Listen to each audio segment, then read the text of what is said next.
नमस्कार जय जगन्नाथ आम चैनल को आपण मानकु बहुत बहुत स्वागत। सांग माने नुआ वर्षर प्रथम गुरुवार जहाँकि जानुआरी 2 तारिख रे पड़ुछि तो एही गुरुवार दिन आपण माने गुजरातीर एही चमत्कारी उपाय निश्चय भावरे पालन करंतु एवं निश्चित भावरे आपण एहार चमत्कारी फायदा मध्य आपणक जीवन रे देखिबाकू पाइबे।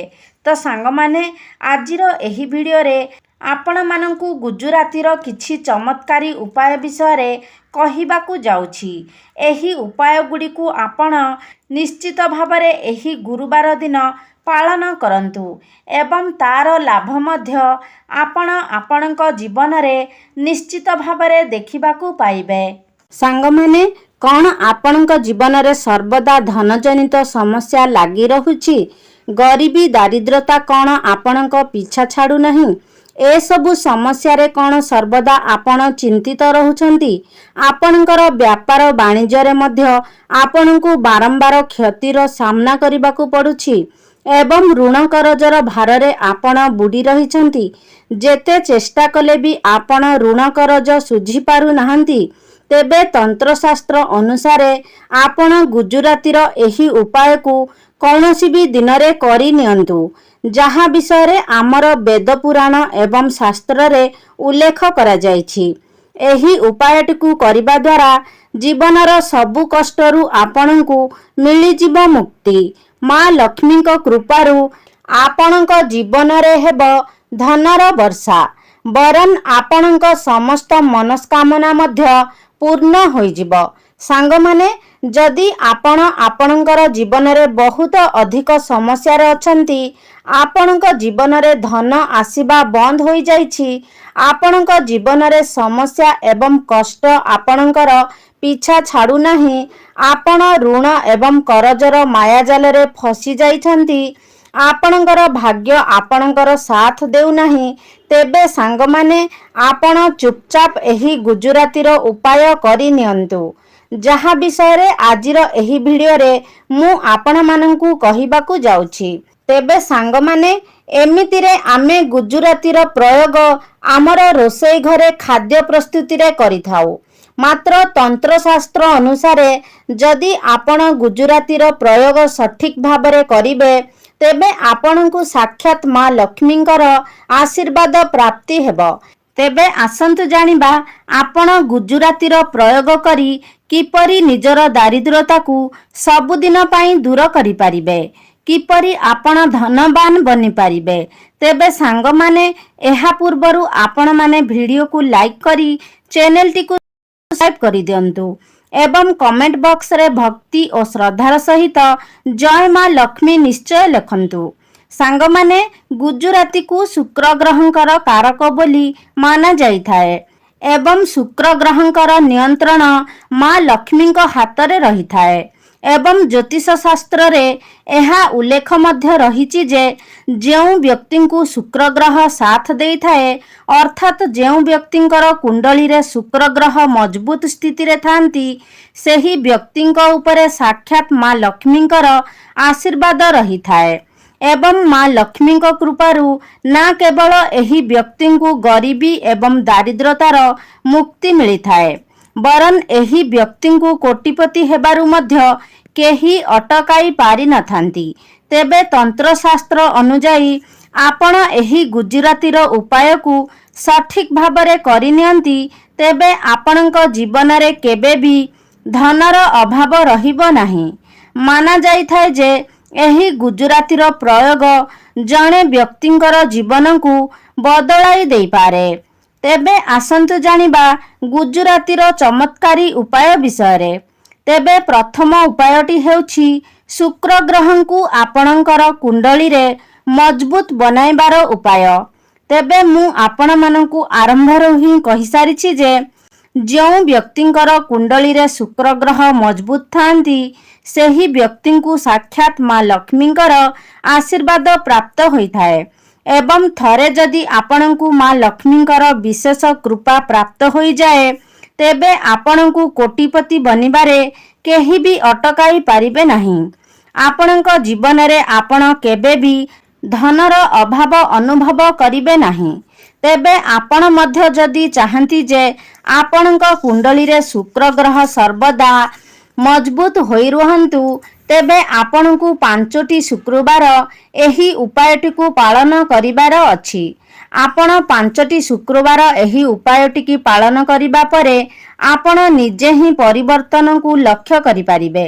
ଶୁକ୍ରବାର ଦିନଟି ମା ଲକ୍ଷ୍ମୀଙ୍କର ଦିନ ହୋଇଥାଏ ଏବଂ ଏହି ଦିନ ଯଦି ଆପଣ ମା ଲକ୍ଷ୍ମୀଙ୍କର ଉଦ୍ଦେଶ୍ୟରେ କୌଣସି ବି ପୂଜାପାଠ କରନ୍ତି କିମ୍ବା କୌଣସି ବି ଉପାୟର ପାଳନ କରିଥାନ୍ତି, ତେବେ ନିଶ୍ଚିନ୍ତ ଭାବରେ ଆପଣଙ୍କୁ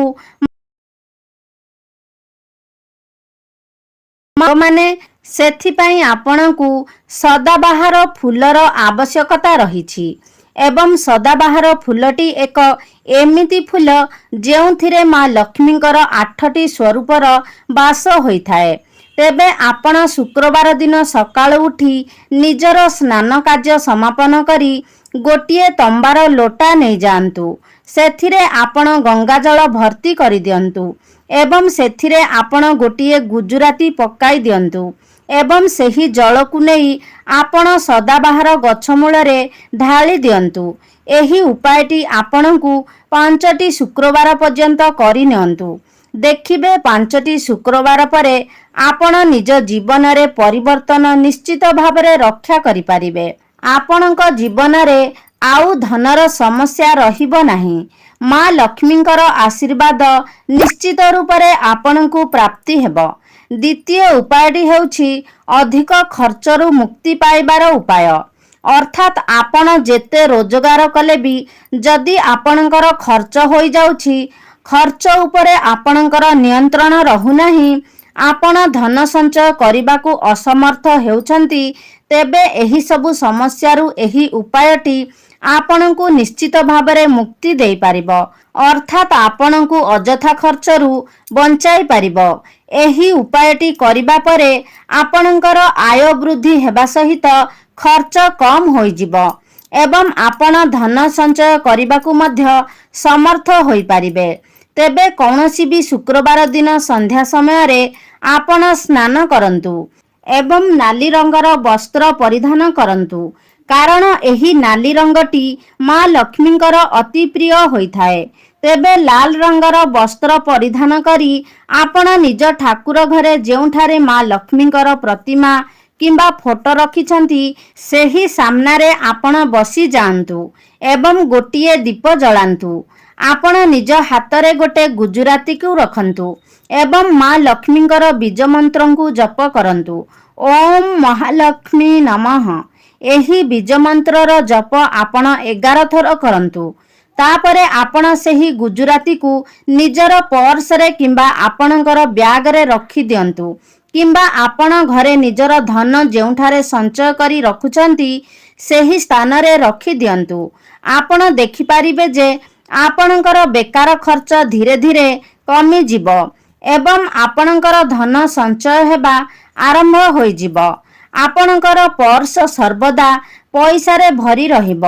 ତୃତୀୟ ଉପାୟଟି ହେଉଛି ଏକ ଏପରି ଉପାୟ ଯେଉଁ ଉପାୟ ପାଳନ କରିବା ଦ୍ୱାରା ଆପଣଙ୍କୁ ରାହୁ କେତୁଙ୍କର ସାଥ ମିଳିବ, ଅର୍ଥାତ୍ ଆପଣଙ୍କର ଭାଗ୍ୟର ସାଥ ମିଳିବ। ଏହା ଏକ ଏପରି ଉପାୟ ଅଟେ ଯାହାକୁ ଯଦି ଆପଣ କରିନିଅନ୍ତି, ତେବେ ଆପଣଙ୍କର ଭାଗ୍ୟ ଚମକି ଉଠିବ। ଭାଗ୍ୟ ସର୍ବଦା ଆପଣଙ୍କର ସାଥ ଦେବ ଏବଂ ଆପଣଙ୍କୁ ପ୍ରତ୍ୟେକ କ୍ଷେତ୍ରରେ ସଫଳତା ମଧ୍ୟ ମିଳିବ। ତେବେ ଏହି ଉପାୟଟିକୁ ଆପଣଙ୍କୁ ଲଗାତାର 5ଟି ଗୁରୁବାର ପର୍ଯ୍ୟନ୍ତ କରିବାର ଅଛି। ଗୁରୁବାର ଦିନଟି ଭଗବାନ ବିଷ୍ଣୁଙ୍କର ସମର୍ପିତ ଅଟେ ଏବଂ ଭଗବାନ ବିଷ୍ଣୁ ମା ଲକ୍ଷ୍ମୀଙ୍କର ସ୍ୱାମୀ ଅଟନ୍ତି। ଅର୍ଥାତ୍ ଭଗବାନ ବିଷ୍ଣୁଙ୍କୁ ପ୍ରସନ୍ନ କରିବା ଦ୍ୱାରା ଆପଣଙ୍କୁ ଏମିତିରେ ବି ମା ଲକ୍ଷ୍ମୀଙ୍କର ଆଶୀର୍ବାଦ ପ୍ରାପ୍ତି ହୋଇଯିବ। ତେବେ ଗୁରୁବାର ଦିନ ସକାଳୁ ଉଠି ନିଜର ସ୍ନାନ କାର୍ଯ୍ୟ ସାରି ଆପଣ ଗୋଟିଏ ଧଳା ରଙ୍ଗର କପଡ଼ା ନିଅନ୍ତୁ। ସେହି ଧଳା କପଡ଼ା ଉପରେ ଆପଣ ଗୋଟିଏ ମୁଠା ଚାଉଳ ରଖି ଦିଅନ୍ତୁ ଏବଂ ତା ଉପରେ ଗୋଟିଏ ଗୁଜୁରାତି ରଖନ୍ତୁ। तापरे आपण एहाकू एक पुटुली बनाई दियंतु। तापरे एहाकू नहीं आपण कौनसी एक मंदिर को जांतु एवं मंदिर बाहर बसिथिबा कौनसी भी भिकारी को आपण एहाकू दान देई दियंतु। लगातार 5टी गुरुवार पर्यंत आपण एही उपायटी को पालन करंतु। एही उपायटी को करिबा द्वारा आपणकर कुंडली रे राहु एवं केतुंकर स्थिति भल रही थाए एवं आपणकू प्रत्येक क्षेत्र रे निजर भाग्यर साथ मिलिबा सहित प्रत्येक क्षेत्र रे आपणकू सफलता मध्य मिली थाए। भाग्य आपणकर साथ देबा आरंभ करिदेब। तेबे सांग माने जदि आपण माने चाहुचंती माँ लक्ष्मी का सहित आपणकू भगवान विष्णुकर मध्य आशीर्वाद प्राप्त हेउ कृपा प्राप्त हेउ आपणक गृहरे माँ लक्ष्मीकर स्थायी वास हेउ आपणकू केबे भी धन जनित समस्यार सम्मुखीन हेबाकू न पड़ू तेबे एही उपाय गुड़िक आपण निज जीवन रे निश्चित रूप रे पालन करंतु। तेबे सांग माने सेथिपाई आपण शुक्रवार दिन गोटिए उपाय निश्चय पालन करंतु एवं प्रत्येक शुक्रवार दिन आपण एहाकू पालन करंतु। तेबे शुक्रवार दिन सकाळरू संध्या जे कौनसी समय रे आपण 12टी रुटी बनाई दियंतु एवं प्रत्येक रुटी उपरे गोटिए लेखाएं गुजराती रखी दियंतु। सही रुटी को आपण गाई को खाइबाकू दियंतु कारण गोमातांक शरीर रे 33 कोटी देवादेवींकर वास होइथाए। गाईर सिंग मध्यरे भगवान शिवंकर वास होइथाए। तो जदि आपण प्रत्येक शुक्रवार दिन एहाकू एक नियम बनाई एही उपायटी को पालन करंती अर्थात प्रत्येक शुक्रवार दिन आपण 12टी रुटी बनाई प्रत्येक रुटी रे गोटिए लेखाएं गुजराती रखी आपण गोमातांकू खाइबाकू दियंतु तेबे आपणक जीवन रे उन्नति हेबा आरंभ होइजिब एवं आपणक जीवन रे चलीथिबा अनेक गुड़िए समस्यार अंत होइजिब।